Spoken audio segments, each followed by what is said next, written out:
면회실 문을 여는 순간 나는 직감했다. 이건 평범한 면회가 아니라는 걸. 공기가 달랐다. 병원 특유의 소독약 냄새가 아니라 오래된 철문이 닫힐 때 나는 냄새가 났다. 군 교도소 면회실에서 맡았던 냄새와 비슷했다. 그 냄새는 늘 좋지 않은 결말을 예고했다. 의자에 앉아있는 사람을 보는 데까지는 몇 초가 걸리지 않았다. 그리고 나는 그 자리에서 멈춰섰다. 그 사람이 이등병도 병장도 아니라는 사실이 한눈에 들어왔기 때문이다. 윤태성, 소위 내 손주였다. 군복에는 분명히 소위 계급장이 달려 있었다. 그러나 얼굴은 계급보다 먼저 무너져 있었다. 오른쪽 눈두덩이는 시퍼렇게 부어 있었고 눈을 제대로 뜨지 못했다. 입술은 터져 피딱지가 굳어 있었고 뺨에는 손바닥 자국이 지워지지 않은 채 남아 있었다. 사고라고 하기엔 너무 정확했고 훈련 중 부상이라고 하기엔 너무 잔인했다. 나는 수십 년 동안 군인들을 봐왔다. 총상, 파편상, 낙상, 사고. 이건 그런 상처가 아니었다. 사람이 사람을 때렸을 때만 남는 흔적이었다. 태성아. 이름을 부르는데 목이 잠겼다. 태성은 고개를 들었다가 다시 숙였다. 장교가 울음을 참는 얼굴이었다. 울면 안 된다는 걸, 여기서는 더더욱 울면 안 된다는 걸 아는 얼굴이었다. 나는 숨을 고르고 물었다. 누가 했나? 명령처럼 들렸을지도 모른다. 나는 평생 그렇게 말해온 사람이니까. 하지만 이번엔 명령이 아니었다. 버텨온 사람이 처음으로 내뱉는 부탁에 가까웠다. 태성은 잠시 침묵했다.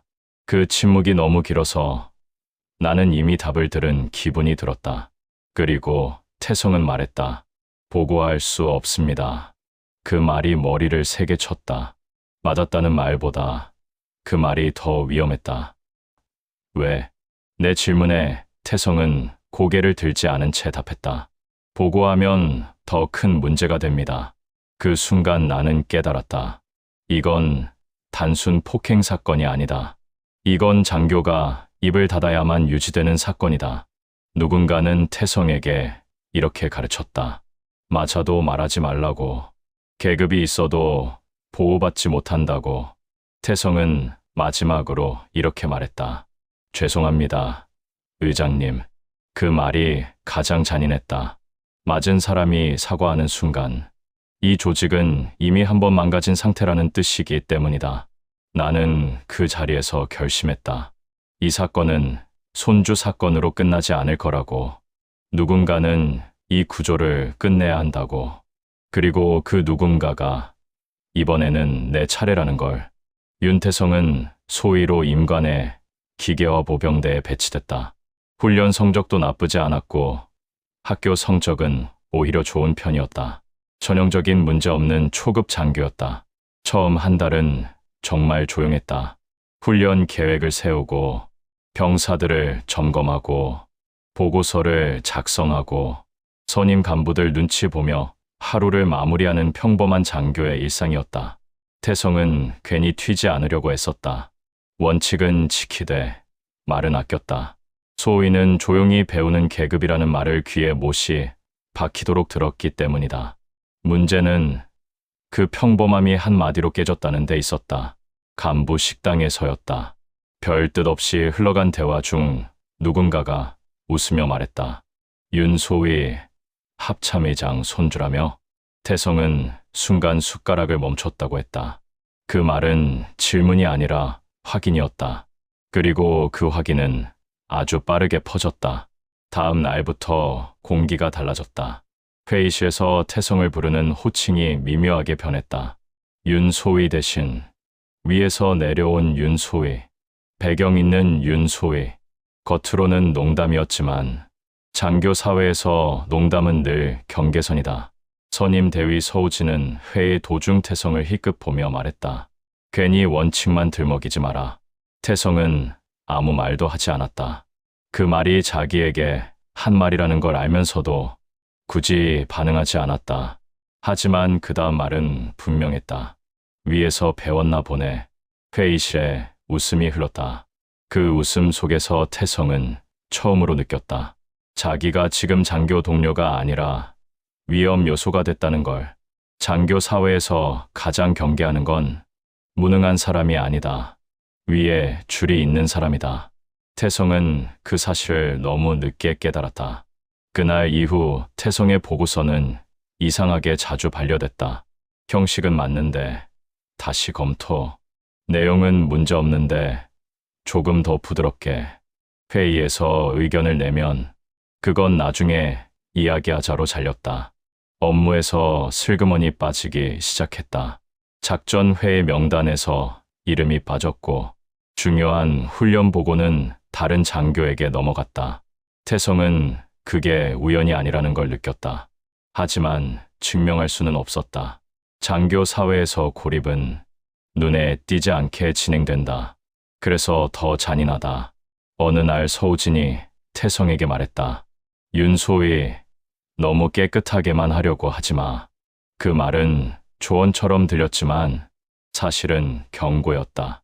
태성은 그날 밤 숙소에서 보고서를 다시 읽었다. 자기가 쓴 문장 하나하나가 괜히 더 날카롭게 보였다. 내가 틀린 걸까? 아니면 여기가 원래 이런 곳일까? 그 질문이 태성을 조금씩 갉아먹기 시작했다. 그리고 그 질문이 곧 폭력으로 답을 받게 될 줄은 그때는 아직 몰랐다. 장교 사회에는 분명한 룰이 있다. 교본에 적히지 않은 룰. 누가 가르쳐 주지 않아도 한 달만 지나면 몸으로 알게 되는 룰이다. 윤태성은 그 룰을 뒤늦게 깨달았다. 첫 번째 룰. 원칙은 말로만 존중한다. 두 번째 룰. 기록은 남기되 책임은 남기지 않는다. 세 번째 룰. 튀는 장교는 오래 버티지 못한다. 태성은 그걸 몰랐다. 아니, 정확히 말하면 그걸 알면서도 따르지 않았다. 중대 운영 관련 회의에서 태성은 규정집을 펼쳤다. 이 부분은 규정상 이렇게 처리해야 합니다. 회의실이 잠시 조용해졌다. 그 침묵 속에서 서우진 대위가 천천히 웃으며 말했다. 윤소희, 여긴 교본 시험 보는 데가 아니야. 말투는 부드러웠다. 하지만 그 말은 칼날이었다. 태성은 더 말하지 않았다. 그날 회의는 그대로 끝났다. 결론은 이미 정해져 있었다. 회의가 끝난 뒤 서우진은 태성을 불러 세웠다. 윤소희. 그는 주변을 한번 훑어봤다. 사람 없는 걸 확인하고 나서 목소리를 낮췄다. 여기서는 말이야. 위에서 다 정리돼. 내려와. 태성은 그 말을 이해하지 못했다. 아니, 이해하고 싶지 않았다. 그래도 규정은 그 말이 끝나기도 전에 서우진의 표정이 변했다. 너 진짜 사회 초년생 티난다. 그날 이후 태성은 확실히 느꼈다. 자기가 보고 있는 건 업무가 아니라 질서라는 걸. 보고서 하나를 올리면 윗선에서 묻지도 않고 반려됐다. 다시 써. 말이 너무 직설적이야. 이건 굳이 안 건드려도 돼. 이유는 항상 애매했다. 하지만 방향은 분명했다. 덮어라. 태성은 점점 이상함을 느꼈다.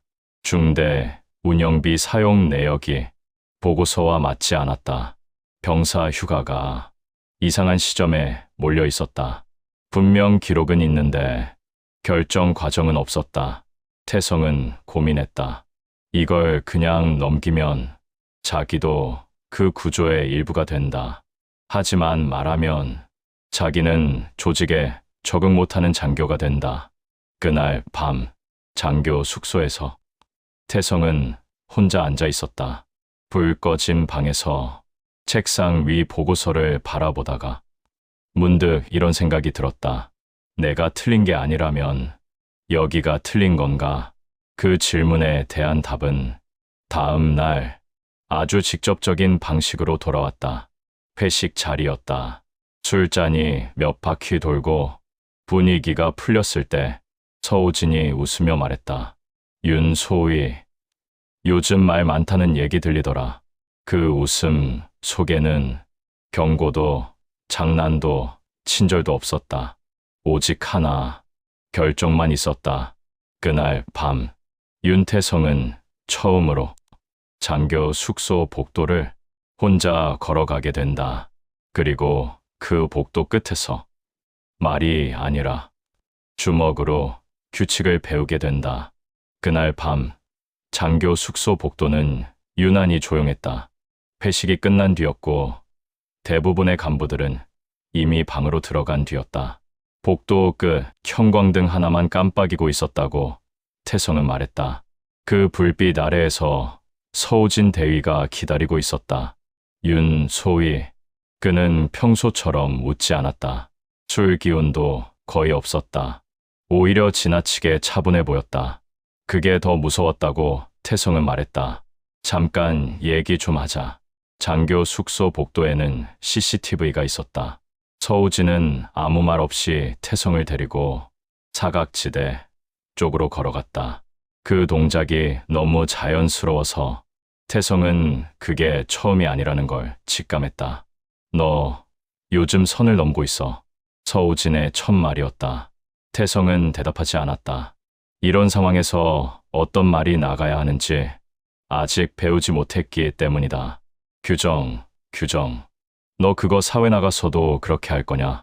그 말이 끝나자마자 주먹이 날아왔다. 태성은 반사적으로 몸을 움츠렸다. 주먹은 얼굴이 아니라 명치를 향했다. 숨이 순간적으로 막혔다. 소리가 나오지 않았다. 장교 사회에서는 말이야. 서우진이 낮은 목소리로 말했다. 맞아가면서 배우는 것도 교육이야. 태성은 바닥에 한쪽 무릎을 짚었다. 그 순간 머릿속에 스친 생각은 왜 아무 소리도 안 들리지였다. 복도가 너무 조용했기 때문이다.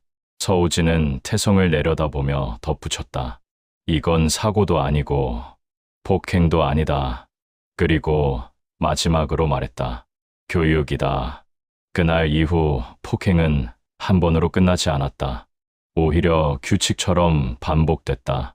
훈련이 끝난 뒤, 보고를 마친 뒤, 야간 점검이 끝난 뒤, 항상 사람이 없는 곳, 항상 기록이 남지 않는 시간, 그리고 항상 같은 말, 기록 남기지 마라. 괜히 문제 키우지 마라. 장교끼리 이 정도도 못 견디냐. 태성은 신고하지 않았다. 신고하는 순간 조직에 적응 못한 문제 장교가 되기 때문이다. 장교 사회에서는 폭행보다 무서운 낙인이 있다. 그 낙인이 찍히면 어느 부대로 가든 따라다닌다. 서우진은 그걸 알고 있었다. 그래서 더 대놓고 말했다. 너 신고하면 끝이야. 나만 끝나는 게 아니라 너 장교 생활도 끝난다. 그 말은 협박이 아니라 현실 설명이었다. 태성은 그날 밤 숙소에서 혼자 거울을 봤다.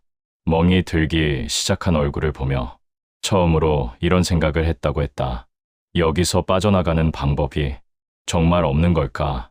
하지만 아직 태성은 몰랐다.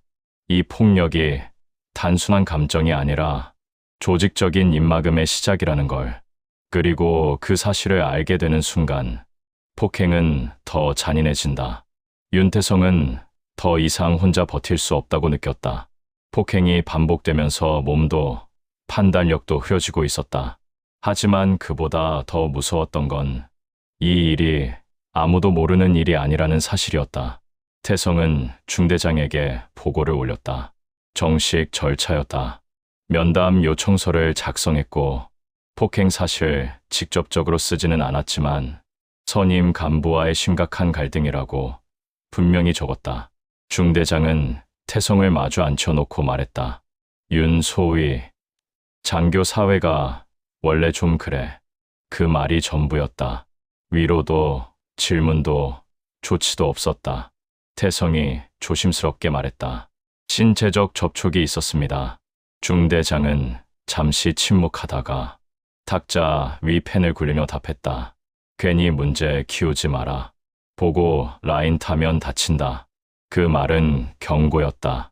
누굴 위한 경고인지는 분명하지 않았지만 결과는 분명했다. 아무것도 하지 않겠다는 선언이었다. 태성은 대대장에게도 면담을 요청했다. 하지만 일정은 계속 미뤄졌다. 결국 만난 자리에서 대대장은 이렇게 말했다.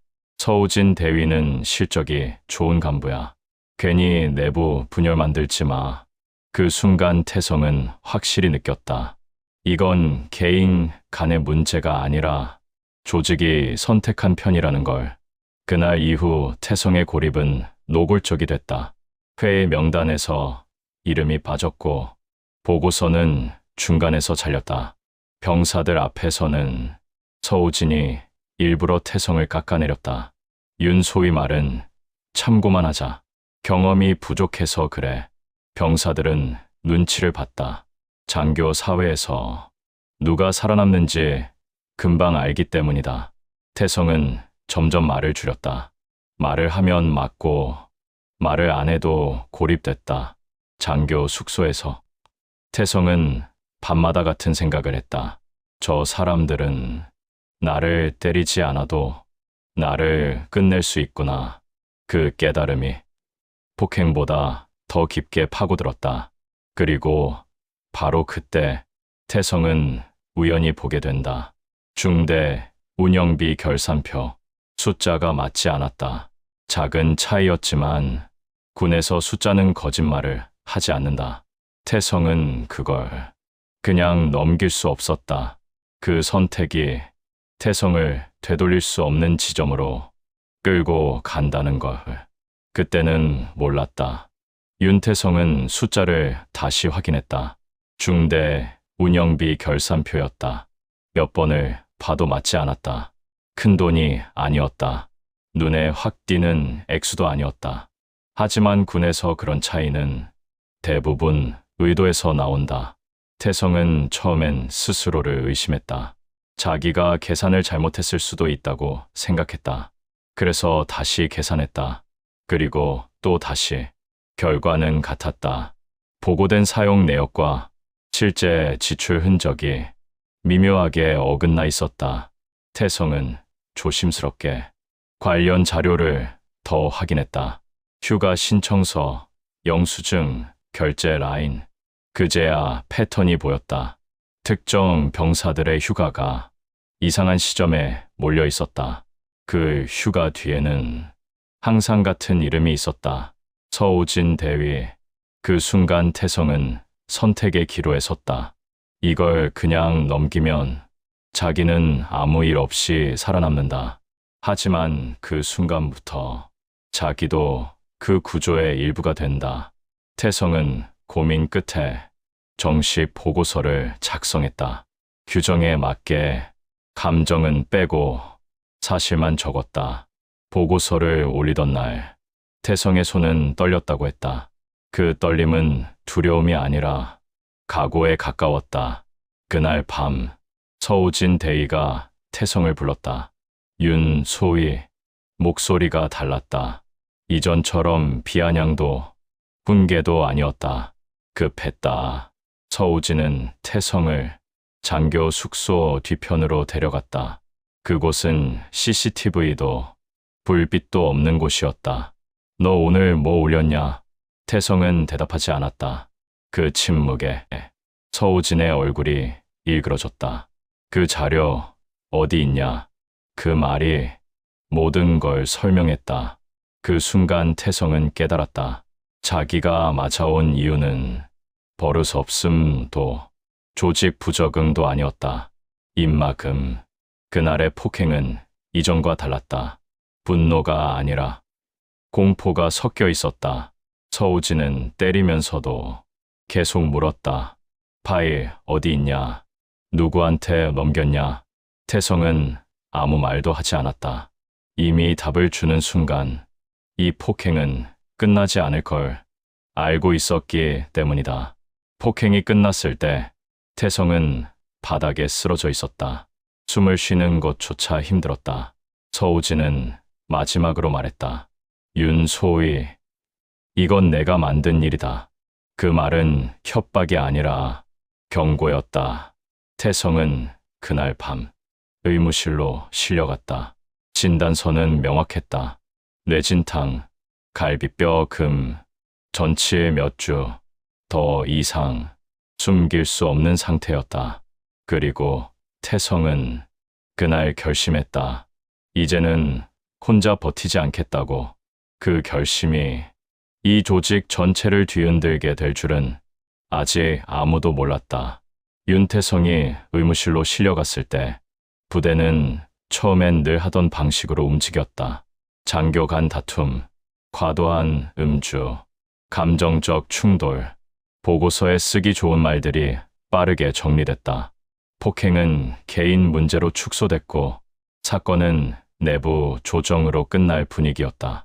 하지만 이번엔 달랐다. 태성의 진단서가 너무 명확했기 때문이다. 뇌진탕, 갈비뼈, 금. 누가 봐도 우발적인 몸싸움이 아니었다. 그제야 감사가 시작됐다. 겉으로 보기엔 평범한 절차였다. 장교 간 폭행 사건 조사. 여기까지는 모두가 예상한 흐름이었다. 문제가 된 건 감사팀이 태성에게 한 질문이었다. 윤소희, 혹시 개인적으로 보관 중인 자료가 있습니까? 태성은 잠시 침묵했다. 그 침묵이 이 사건의 방향을 바꿨다. 있습니다. 그 한마디에 조사실 공기가 달라졌다. 태성은 말했다. 정식 보고서 말고 따로 보관한 기록이 있다고. 외부 저장 장치 하나. 그 안에는 중대 운영비 사용 내역 원본, 결제 전 단계 문서, 수정 전 보고서들이 들어 있었다. 그리고 가장 결정적인 것, 폭행 당일 밤 서우진 대위가 자료 위치를 집요하게 묻는 녹취. 그제야 퍼즐이 맞춰졌다. 폭행은 감정 문제가 아니었다. 장교 사회의 기싸움도 아니었다. 증거를 없애기 위한 폭력. 그게 진짜 목적이었다. 감사팀은 즉시 방향을 바꿨다. 폭행 사건이 아니라 비리 은폐 및 증거 인멸 시도로. 그 순간부터 서우진은 가해자가 아니라 용의자가 됐다. 더 충격적인 건 서우진의 진술이었다. 윤소희가 먼저 조직을 흔들려고 했습니다. 그 말이 오히려 그를 궁지로 몰았다. 왜냐하면 조직을 흔들 수 있는 사람은 증거를 가진 사람뿐이기 때문이다. 조사는 확대됐다. 중대 대대 여단, 같은 방식의 숫자 어긋남, 같은 이름의 반복, 같은 시기의 휴가 승인. 그제야 드러났다. 윤태성은 처음부터 표적이었던 게 아니라 증거를 발견한 순간부터 제거 대상이 됐다는 사실이. 태성은 조사실에서 말했다. 저는 누굴 처벌하려고 한 게 아닙니다. 장교로서 기록을 남겼을 뿐입니다. 그 말이 감사팀의 결론이 됐다. 폭행은 사건이 아니라 경고였다. 그리고 그 경고는 실패했다. 이제 이 사건은 되돌릴 수 없는 방향으로 흘러가기 시작했다. 조사가 확대되자 처음으로 무너진 건 말의 질서였다. 그동안 단단하게 맞물려 있던 간부들의 말이 하나씩 어긋나기 시작했다. 관행이었습니다. 다들 그렇게 해왔습니다. 저 혼자만의 판단은 아니었습니다. 같은 말이 반복됐다. 그리고 그 말들은 하나같이 책임을 옆으로 밀어냈다. 감사팀은 중대 운영비부터 다시 들여다봤다. 보고된 지출과 실제 사용 내역을 하나씩 대조했다.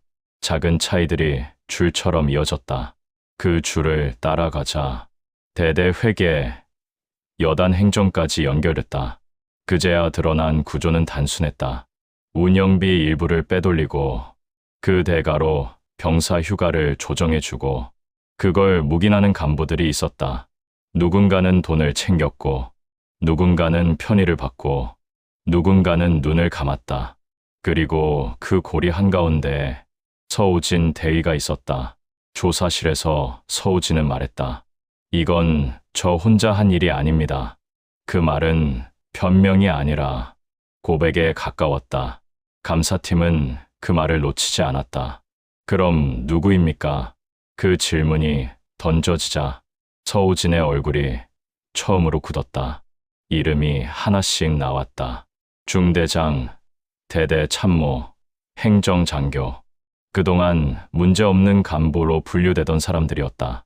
조사가 진행될수록 부대는 이상할 정도로 조용해졌다.